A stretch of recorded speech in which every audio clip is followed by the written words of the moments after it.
Bueno, vamos a continuar con el ciclo de clases virtuales a distancia. Y en esta oportunidad el tema que nos convoca para analizar y para trabajar hoy es la fase que va entre lo que estuvimos viendo hasta ahora, que son las fases introductorias del proceso, es decir, la demanda, la contestación de demanda, las excepciones y toda la resolución de lo que es el planteo y la fase inicial del proceso, a la segunda etapa, que es la etapa de prueba. Es decir, no siempre, no en todos los casos, en los juicios o en los procesos hay una etapa de prueba. Y esto es una cuestión que debe ser evaluada. Es decir, si en ese conflicto en particular es necesario producir algún medio de prueba para acreditar algún hecho que haya sido alegado por las partes y que esté controvertido. Bueno, de lo que va de la etapa introductoria, que sería la demanda, la contestación de demanda, la reconvención y la contestación de la reconvención, con la resolución de las excepciones, a la siguiente etapa, que normalmente, usualmente es la etapa probatoria, en el Código Nacional está concentrado en un acto muy relevante en ese ordenamiento, que es lo que se denomina audiencia preliminar.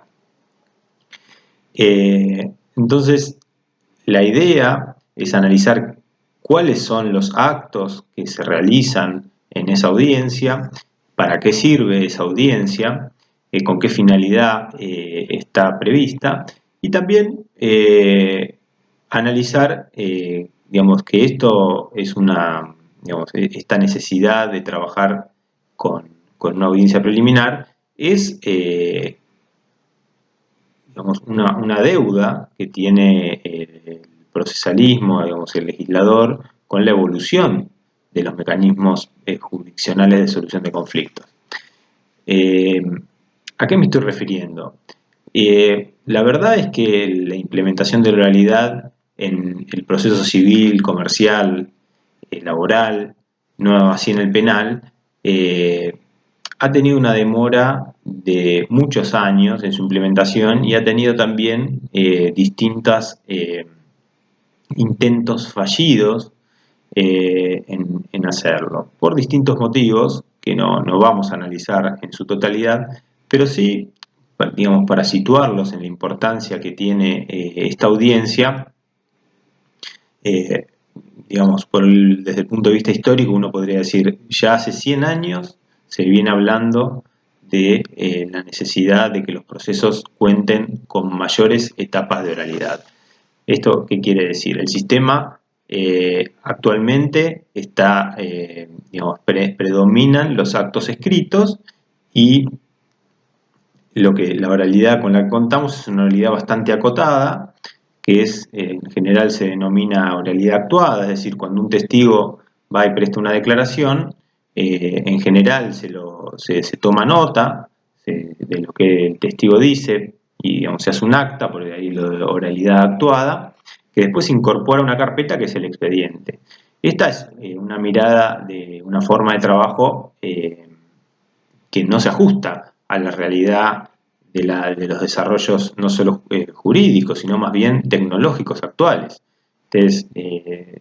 bien lo saben, digamos, hoy con cualquier cámara, hasta en un celular, uno puede filmar cualquier cosa que suceda en el mundo. Entonces es ilógico que un tribunal no cuente con una pequeña cámara, como la que tengo yo en este momento delante mío, para filmar esta clase, para poder filmar, por ejemplo, las declaraciones testimoniales de las personas, o mismo la audiencia preliminar, que es el tema al cual nos vamos a referir hoy. Ahora, esto ya pasaba antes de que tuviéramos o que contáramos con estos avances tecnológicos. Ya en 1924, 1926, de ahí que yo hable de 100 años de demora, Jofré en la Universidad de Buenos Aires había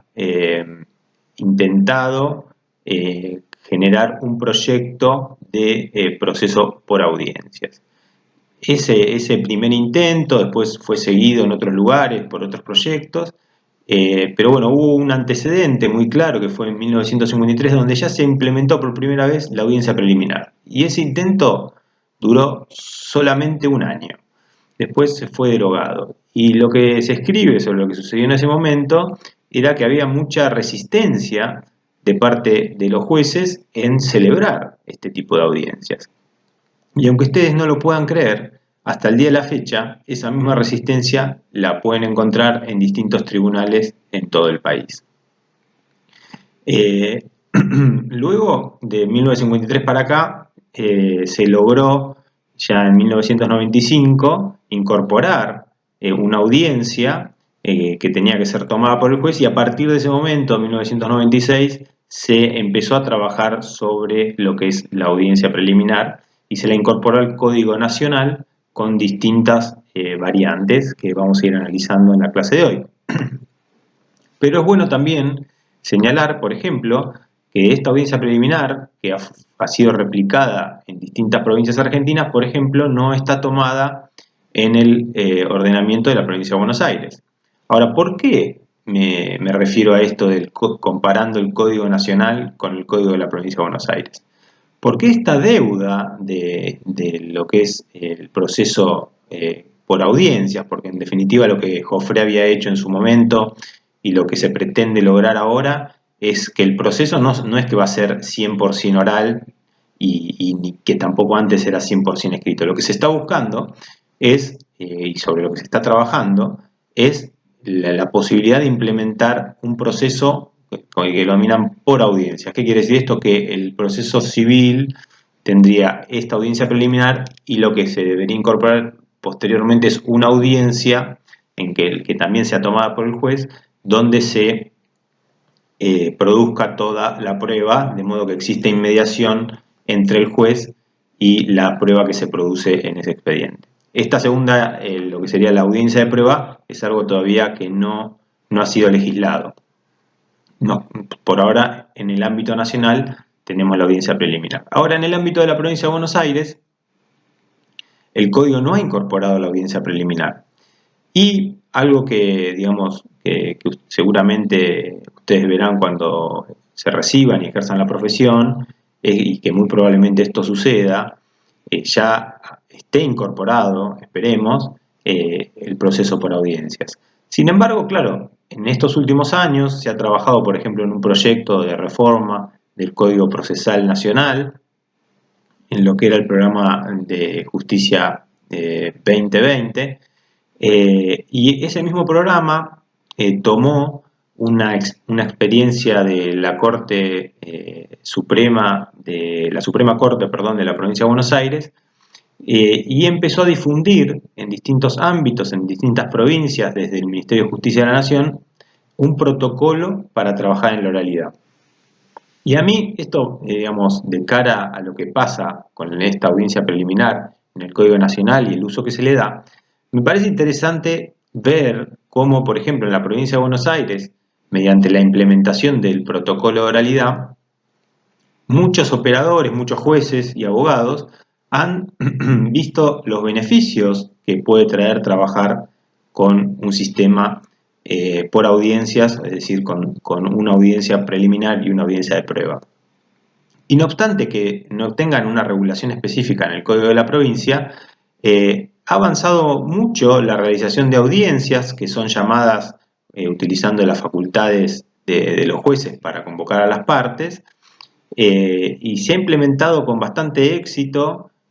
algo que no está en su código. Y al revés, en el ámbito nacional, que lo tenemos legislado hace más de 25 años, todavía no logramos que esto sea una práctica, digamos, que tenga la habitualidad que uno desearía. Lo cual para mí demuestra que tras la implementación de un proceso por audiencias, y en este aspecto lo que sería la audiencia preliminar, indudablemente hay un condicionamiento cultural que es el verdadero, digamos, la verdadera dificultad que deberíamos digamos, sobrepasar. ¿Y a qué me refiero con un condicionamiento cultural? Primero, entender por qué es necesario tomar una audiencia preliminar, por qué es bueno tener una audiencia. Y vencer ese condicionamiento, por ejemplo, sería también replantear lo que hacemos en la universidad, y es decir, si nosotros como docentes, ustedes como alumnos, se están preparando para enfrentar un procedimiento oral. Es decir, yo he participado en distintas universidades, por ejemplo en Perú, y los alumnos de Derecho en Perú no solo tienen clases de Derecho, sino que además tienen clases de teatro, tienen clases de oratoria, tienen clases de literatura en el sentido de no conocer distintas tendencias literarias a lo largo de la historia, sino de cómo escribir, es decir, de cómo expresarse, de cómo defender una idea oralmente, de cómo defender una idea por escrito. Digamos, son aspectos, entre otras cosas, que la universidad no ha tomado, la universidad, digo, la Facultad de Derecho puntualmente, no ha tomado como prioritarios para la formación de los operadores. Y esto indudablemente es algo que a ustedes van a tener que, digamos, que sobrellevar y que complementar de alguna manera el día en que tengan que ejercer y presentarse ante un juez como abogados o ser jueces ustedes mismos y llevar adelante estas audiencias. Entonces, la idea es que se trata de la audiencia preliminar de algo, un acto procesal muy relevante, que ha sido implementado en el Sistema Nacional hace varios años, con dispar acatamiento y cumplimiento por parte de los jueces. Sobre eso me voy a detener en un momento, y que en otros lugares ha sido replicado, o en la provincia de Buenos Aires se ha ido implementando lentamente con un protocolo de oralidad, aún sin tener esta regulación en el ordenamiento procesal de ese lugar. Miren, la realidad es que lo que el legislador busca con la audiencia preliminar es simplificar un proceso que, ahora lo van a ver, viene con una carga de alegaciones y de prueba que supera las necesidades de ese proceso. ¿Por qué digo esto? Porque la lógica en la cual el proceso está, digamos, lo que sería en el Código Nacional, el proceso ordinario, está vertebrado, es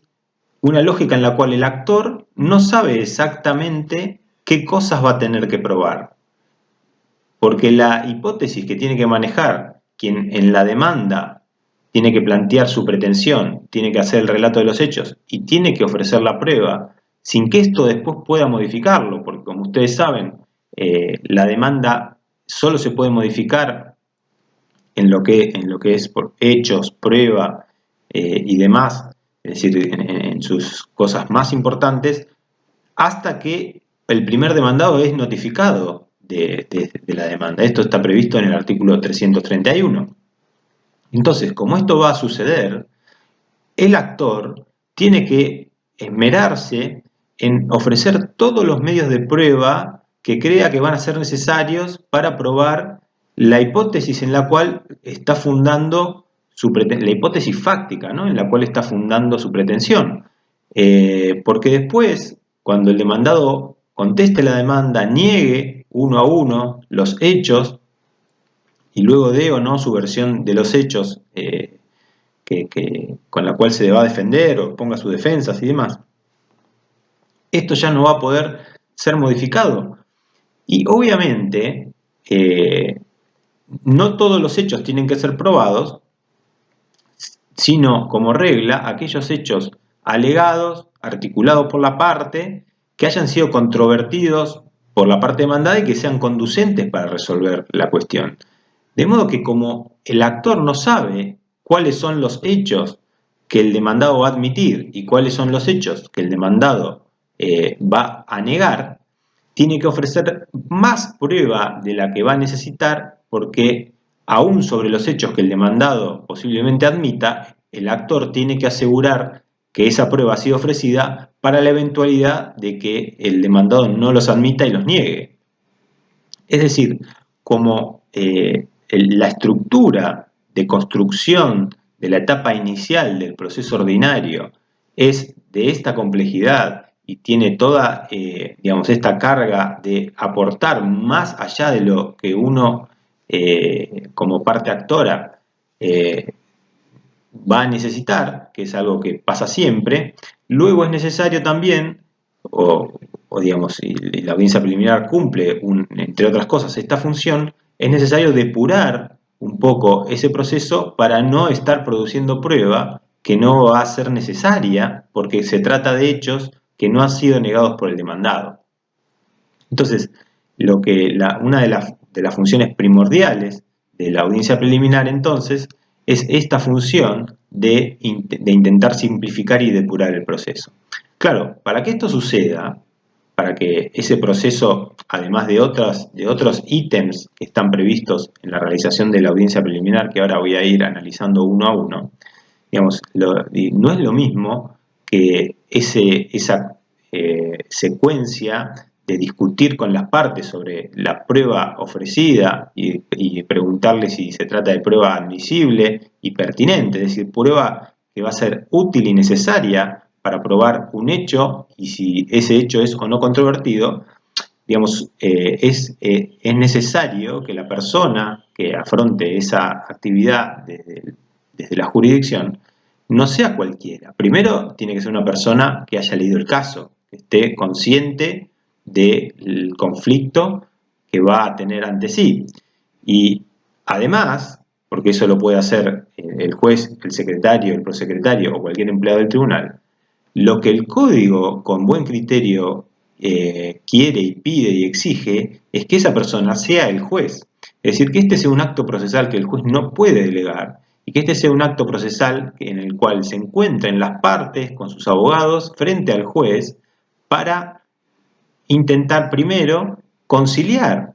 el conflicto y luego que sea el propio juez el que discuta con las partes sobre la pertinencia y admisibilidad de los medios de prueba que, como les acabo de explicar, posiblemente sean mucho más numerosos y muchos de ellos resulten innecesarios. E inclusive en la misma audiencia el juez podría preguntarle a las partes si determinado hecho que ya ha sido negado, porque fíjense que otra cosa que sucede con nuestro código es que la parte demandada tiene un imperativo de negativa particularizada de cada uno de los hechos alegados por el actor. O sea que la necesidad es negar. Entonces el juez podría preguntar si más allá de esa negativa, el demandado no está dispuesto a admitir o a reconocer alguno de los hechos alegados por el actor. Entonces, lo que el legislador ha querido es que el juez tome esa audiencia personalmente y que esto no pueda ser delegado en otra persona. Porque además de que la autoridad del juez es la que va a permitir desmenuzar las cosas útiles de las inútiles, intentar proponer distintas fórmulas de negociación a las partes para solucionar el conflicto, el juez de esta manera también toma conocimiento directo de qué es lo que se está discutiendo en ese caso. Esto es muy útil para lo que va a venir después respecto de ese conflicto. Claro, yo les estaba diciendo que esto no fue logrado en los distintos intentos, ni siquiera en el actual, en el ámbito nacional. Es decir, en la actualidad, por lo menos en lo que yo conozco, que son el Fuero Civil Nacional, pero tengo referencias también, por ejemplo, del Fuero Comercial, no todos los jueces están dispuestos a estar presentes en este acto. Y en algunos casos que lo están, la actividad del juez pasa a ser no principal, sino, digamos, cumpliendo una formalidad, es decir, dejar que algún empleado convoque la audiencia y cuando están las dos partes o las partes que estén en ese proceso presentes, asomarse, preguntar si hay alguna posibilidad de acuerdo y si le dicen que no, directamente decirle, bueno, pasamos el expediente para que se provea la prueba. Digamos, eso tampoco es lo que el código está pidiendo, es decir, que el juez cumpla una mera formalidad de aparecer y retirarse, sino que lo que está buscando el código es que el juez no solo conozca el caso, sino que se ponga en el centro de la discusión y trate de gestionar el devenir de ese proceso para que digamos, la administración de justicia sea más eficaz. Cuando este artículo, que es el artículo 360 del Código, se incorporó en el año 95 al ordenamiento procesal, se dispuso que la presencia del juez en la audiencia iba a ser bajo pena de nulidad. Bueno, luego de esto, que digamos, advirtiendo que el juez no se presentaba habitualmente en las audiencias, unos años después, en el 2001, se modificó esa bajo pena de nulidad y se puso con carácter indelegable. Y en caso de que el juez no estuviera presente, habilitaba a que cualquiera de las partes dejara nota de que no estaba presente en lo que se denomina el libro de asistencia del tribunal y se retirara sin que esto pudiera traerle ninguna consecuencia. Bueno, les quiero decir distintas cosas sobre esto. Primero, es que no tengo noticia en estos 25 años que se haya declarado la nulidad de ninguna audiencia preliminar por la ausencia del juez, y mucho menos de que un juez hubiera sido sancionado por no haberse presentado a tomar la audiencia preliminar. Y positivamente conozco que los jueces no toman el 100% de las audiencias preliminares, ni mucho menos, tomarán a lo sumo la mitad, digamos, ¿no? Como promedio, es decir, jueces que toman todas las audiencias y jueces que toman algunas pocas. Es decir, que este dispositivo de indelegabilidad o previamente de bajo pena de nulidad no ha tenido eficacia, porque como les dije antes, lo importante es vencer las trabas y las vallas culturales para que esto suceda. ¿Cómo se vencen esas vallas culturales? Y es demostrando que el proceso es más eficaz si el juez toma la audiencia que si el juez no la toma, más allá de que además debería controlarse, digamos, ¿quién es el que se encarga de controlar que el juez tome la audiencia? Miren, los abogados no van a pelearse con el juez si no está un día en la audiencia preliminar, porque es el mismo juez que después le va a tener que dictar la sentencia. Entonces imaginen ustedes un abogado que cuando el juez no está va a pedir el libro de asistencia del tribunal para dejar la nota de que el juez no se hizo presente en la audiencia preliminar y ese juez sepa, después que este abogado lo hizo, que esto le puede acarrear alguna consecuencia, o aunque no le acarree ninguna, solo la molestia de saber que esto está sucediendo, y ese abogado no va a querer tener de enemigo al juez que todavía no ha fallado sobre su caso. Entonces, este control por los mismos abogados es muy difícil que se haga. Entonces, en definitiva, lo que estoy diciendo es que primero el control debería ser de otro modo y por otro ente, que posiblemente sea el Consejo de la Magistratura. Al margen de esto, lo que dio un muy buen resultado en la provincia de Buenos Aires es mostrarle a los operadores las estadísticas respecto del tiempo y de la calidad de los resultados en los casos en que el juez está presente en la audiencia y en los casos en que el juez no está presente en la audiencia. Y esto, digamos, lo que ha generado es un círculo virtuoso, una sana competencia entre aquellos jueces que toman mayores compromisos con la actividad y logran entonces que los casos sean resueltos en menor tiempo y con mayor eficacia y con mayor calidad. Porque, claro, el tema de la oralidad en el proceso civil, más que digamos, la rapidez, que quizá la brinde también, lo que brinda es una mayor calidad en las pruebas que se obtienen y en los actos procesales que se desarrollan, porque digamos, no es lo mismo, repito, que la audiencia sea tomada por el juez que la audiencia sea delegada a un empleado, porque en definitiva el que va a dictar la sentencia, el que va a firmar la sentencia, el que va a valorar la prueba es el juez, no es el empleado. Entonces, y además, digamos, la continuidad con el caso la va a tener el juez, de modo que el principal objetivo de la oralidad, en mi criterio, es la calidad del servicio que se está brindando. Entonces, aún, digamos, en este contexto, y ya poniéndole sobre aviso que el proyecto actual de Justicia 2020, y yo creo que los proyectos que puedan venir en estos años, además de la audiencia preliminar, lo que se busca es tener una segunda audiencia de prueba, con lo cual ustedes ya deberían ir pensando que si van a ser abogados litigantes en causas civiles, comerciales, esta va a ser una realidad para su tarea. Digamos, la otra cuestión es, la audiencia preliminar tiene estas otros condicionamientos. Ustedes se pueden encontrar con casos que no sean tomados por los jueces que después van a seguir en conocimiento de la causa. Ahora bien, yendo un poco a lo que es la audiencia en sí misma, digamos, el código en el artículo 360 establece, además de la obligatoriedad con carácter indelegable para que sea tomada por el juez y la comparencia de las partes con los abogados, distintos pasos a seguir en unos seis incisos en los cuales va describiendo en un orden lógico los pasos que el juez tiene que realizar en la audiencia que está tomando. ¿Por qué digo en un orden lógico? Y porque empieza con la posibilidad o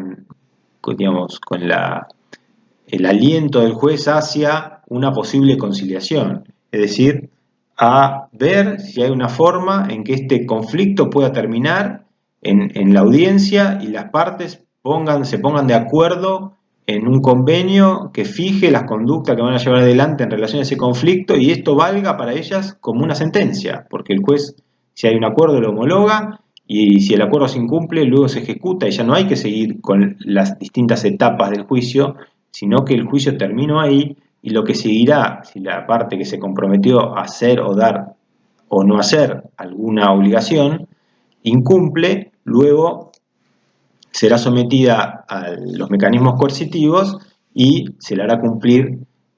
por la fuerza dicha obligación, porque esto valdrá para las partes como una sentencia. Entonces, la primer posibilidad es la de conciliar ese conflicto frente al juez. Por eso yo antes decía que no sirve que el juez aparezca y diga, bueno, hay una posibilidad de acuerdo y se retire, sino que el juez debe haber leído el caso y debe además trabajar con la teoría del conflicto para ver de qué manera puede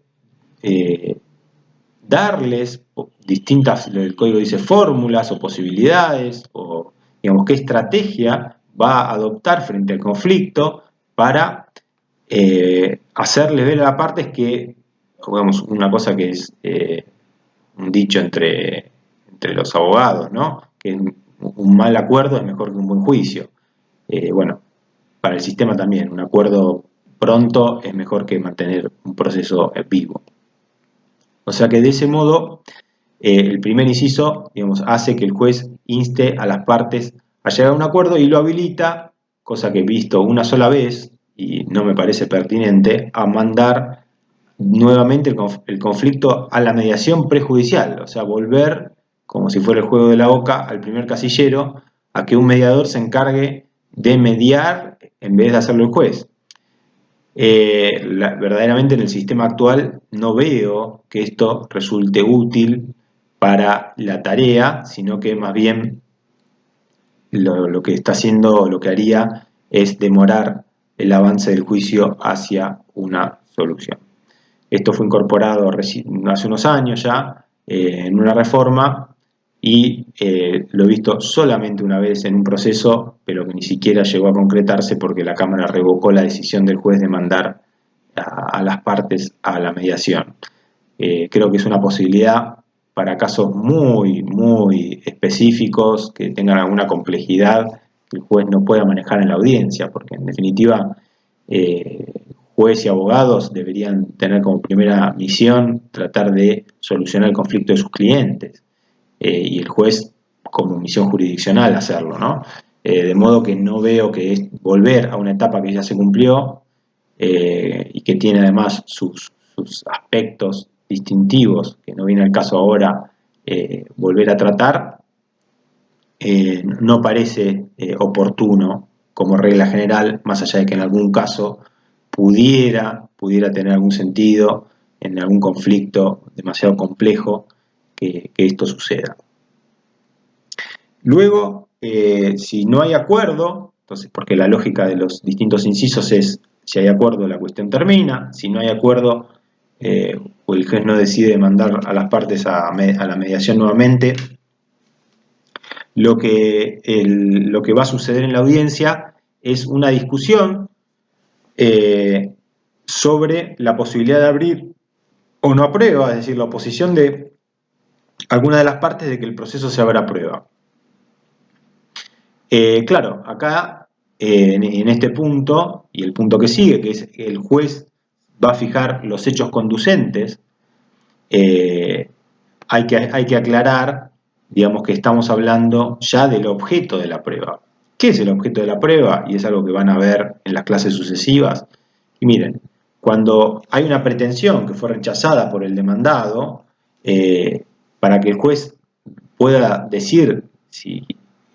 tiene o no derecho el actor o condenar o absolver al demandado, la versión o la hipótesis de trabajo propuesta por el actor debería ser acreditada probando los hechos que él ha alegado como base de esa pretensión. Claro, en este punto lo que hay que decir es, primero, hay una cierta cantidad de conflictos en los cuales no existen lo que se denominan hechos controvertidos y conducentes. Hechos controvertidos, ¿qué quiere decir? Un hecho que ha sido alegado, articulado por el actor y ha sido negado por el demandado. Y conducente quiere decir que, además de que esto sucedió, es un hecho que va a ser útil o necesario para resolver el conflicto y que el juez lo va a tener que conocer, tener certeza o mediana certeza de cómo fue o si sucedió o no sucedió ese hecho para poder determinar quién tiene razón sobre si la pretensión o la defensa. Entonces, llegados a este punto, yo decía, claro, en algunos casos la discusión, digamos, o el conflicto puede no tener hechos controvertidos o conducentes que acreditarse. Es decir, que puede ser una discusión que lo que se dice de puro derecho o meramente de derecho, en lo cual lo que se discute es quién tiene o si el actor tiene o no derecho a obtener un bien de la vida, es decir, su pretensión, sin que sea necesario para resolverlo que se pruebe o que se produzca ninguna prueba en ese proceso. Entonces, si esto es así, ese juicio no va a transitar ni por la etapa probatoria ni por la etapa de alegatos, va a pasar directamente a la sentencia. Claro, el código lo que ha hecho a lo largo del tiempo es, digamos, permitir primero que se declare de puro derecho antes de la audiencia preliminar o que se lo haga en la propia audiencia. Digo esto porque en un tiempo no era posible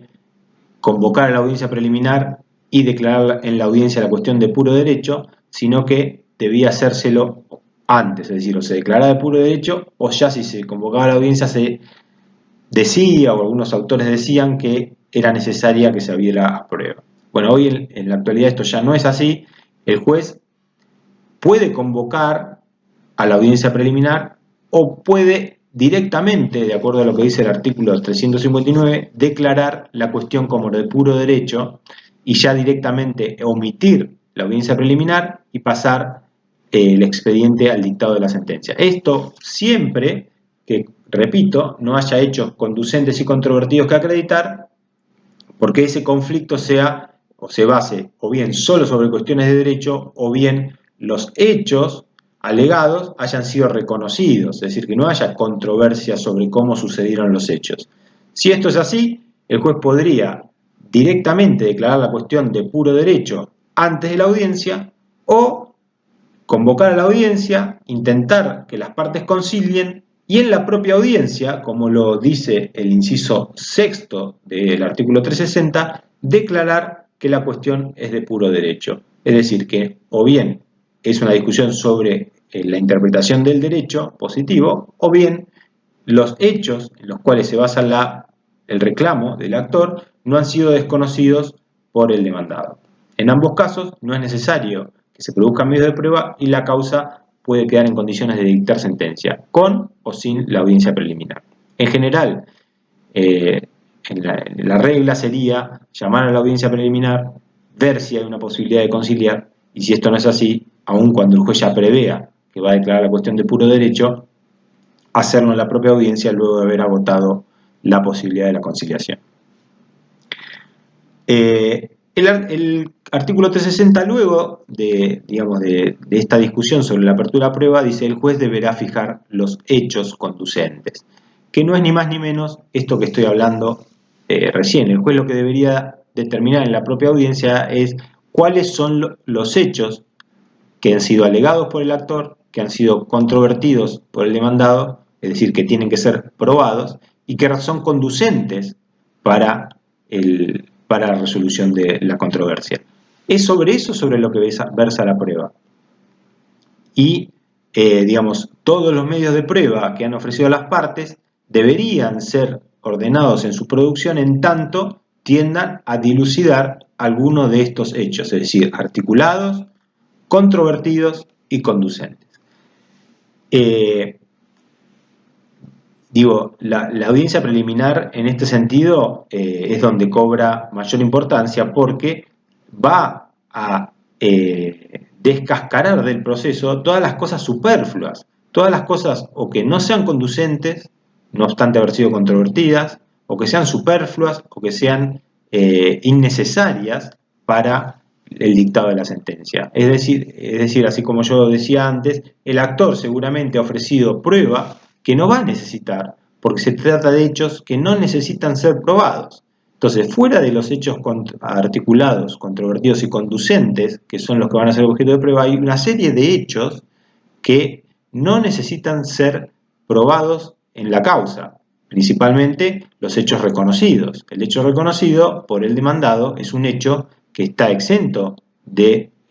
ser acreditado, pero no es el único. Hay también hechos que son presumidos legalmente, en los cuales no alcanza la mera negativa para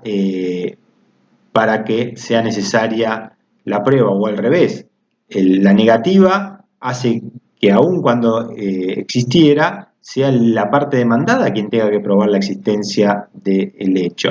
Es decir, si por ejemplo nos estamos refiriendo a un acta pasada ante un escribano que constate, cualquier hecho, cualquier registro del mundo, lo que pasó ante la vista del escribano tiene una presunción o tiene lo que se denomina la fe de conocimiento. Y para derribar esta prueba documental no es suficiente con que el demandado desconozca el documento, sino que además sería necesario que lo redarguyera de falso, y además sería necesario que dentro de esa redargución de falsedad del documento sea el propio demandado el que ofrezca la prueba, es decir, sobre el que pese la carga de probar que lo que dice el escribano es falso, o lo que constató el escribano es falso. De modo que hay determinados hechos, o por ejemplo la mayoría de edad de una persona, que se presumen legalmente y que no es necesario probar la plena capacidad de derecho y de hecho de la persona cuando ha cumplido 18 años, porque hay una presunción legal de que eso sucede. Por el contrario, si la persona es incapaz,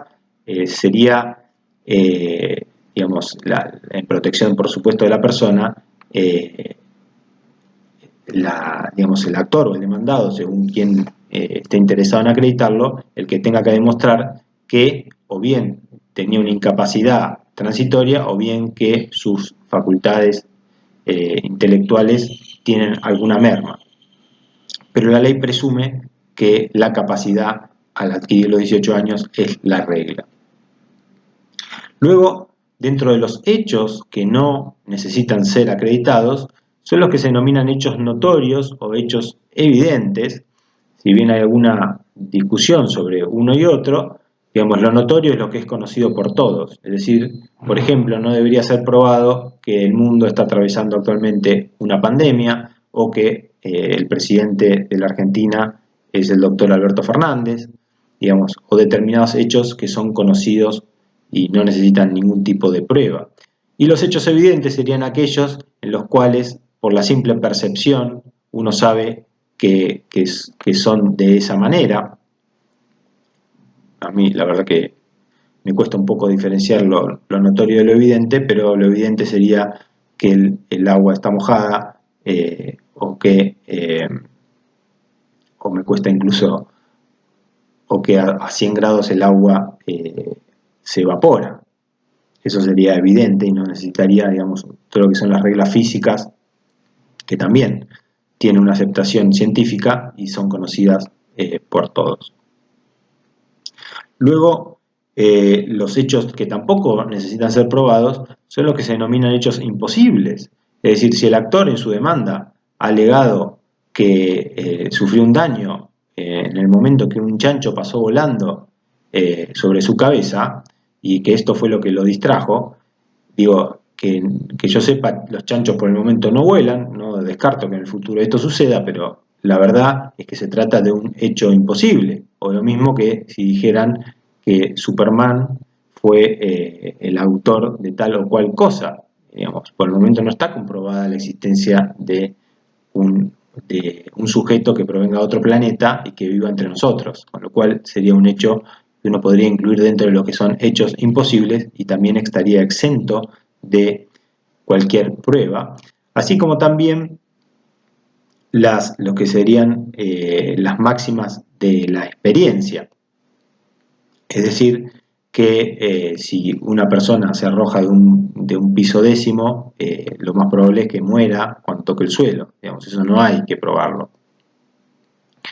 Sí, digamos, también en lo que es los hechos exentos de prueba, por ejemplo, la ley. La ley es algo que no hay que probar porque, como ustedes saben, se presume conocida por todos. Solamente acá hay que hacer una distinción cuando la parte alega la existencia de una ley extranjera, caso en el cual cabría, si el juez así lo decide, o que la parte acredite la existencia de dicha ley, que no, respecto a esa ley no hay tal presunción de conocimiento. Luego de esto, en la secuencia, digamos, una vez que el juez fijó, como dice, creo que es el inciso tercero, el que dice el que fija los hechos, luego de eso, el código ha previsto para mí, con no buen criterio, sino de forma equivocada, que las partes tengan que absolver posiciones. Esto ya es la producción de una prueba en la misma audiencia, que es la prueba confesional. Bueno, ¿en qué consiste la prueba confesional y cuáles son sus mecanismos y demás? Lo veremos más adelante cuando veamos ese medio de prueba en particular. Pero lo cierto es que lo que, en términos generales, quiere decir es que la parte tendría que confesar cómo fueron o cómo sucedieron las cosas. Es decir, para que ustedes se den una idea, como sucede en las películas, que tienen ahí al acusado y reconoce y confiesa que las cosas son, digamos, traspolándolo al proceso penal, ¿no? Y claro, esto genera distintas cosas. Primero, que la parte fue citada a una audiencia donde lo primero que quiere hacer o que el código quiere que haga es conciliar el conflicto. Y en la práctica lo que ocurre es que la parte viene más nerviosa porque sabe que es posible que tenga que responder afirmaciones de la parte contraria y que intenten que confiese, y no está tan concentrada en la posibilidad de llegar a un acuerdo. Ese es el primer problema. Después, claro, ¿quién va a confesar? En la secuencia de he negado lo que me han pedido y acabo de tratar de conciliar y no fue posible. ¿Qué es lo que se espera que se confiese? Creo que es una prueba que debería estar eventualmente al final, o mismo en lo que sería la audiencia de prueba, como última prueba a producir la prueba confesional, porque en definitiva se basa en hechos que no han sido probados y que uno espera que la otra parte confiese que ocurrieron o sucedieron de tal o cual manera. Entonces me parece que es un error mantenerla, pero bueno, está ahí. Entonces, y lo que buscó el legislador posiblemente es que las partes vayan personalmente a la audiencia, porque si no van, pueden llegar a quedar confesas de la prueba confesional que ofrezca la parte contraria. Luego de que se tome o no se tome esta audiencia, esta prueba confesional, lo que el juez debería hacer es ordenar los medios de prueba ofrecidos tanto por el actor como por el demandado que puedan acreditar esos hechos articulados, controvertidos y conducentes que van a ser objeto de prueba. Y de esa manera, lo que el juez haría es evaluar y también discutir con las partes o con los abogados la admisibilidad y pertinencia, es decir, si esa prueba es necesaria digamos, si se vincula a un hecho controvertido y conducente, para ordenar solamente esa prueba que se considere idónea para la prueba de los hechos que han sido controvertidos. Con esto, lo que se logra, si es bien realizado, es descartar toda la prueba que es superflua e innecesaria y concentrar el tiempo del proceso en la realización de solamente de aquellas pruebas que son las útiles y relevantes. Y el código dice que el juez, por ejemplo, cuando ordena la prueba debe concentrar la testimonial en un solo acto, claro, todas lógicas de acortar los plazos de ese proceso en pos de atravesar más rápidamente la etapa de prueba que insumirá o que normalmente insume demasiado tiempo. Y ustedes tengan en cuenta que todavía no hay una audiencia de prueba, solo tenemos la audiencia preliminar, con lo cual los actos de producción de la prueba se pueden, digamos, que son escritos, que se realizan por las partes, por impulso de cada una de las partes, e insumen un gran tiempo de ese proceso. Bueno, finalmente, el inciso sexto del artículo 360 habla de lo que yo ya les comentaba antes, que es la declaración o la posibilidad de declarar de puro derecho a la causa en la audiencia, con lo cual la causa ya quedaría, una vez que el juez lo declara, en estado de pasar o llamar los autos para dictar la sentencia en ese proceso. Bueno, con esto creo que hemos visto todas las cuestiones relevantes o importantes de lo que es esta audiencia preliminar y bueno, espero que continuemos de esta manera en este curso intentando explorar hacia la distancia de manera virtual y tratando de solucionar los problemas que nos ha generado este virus de la mejor manera posible. Muchas gracias.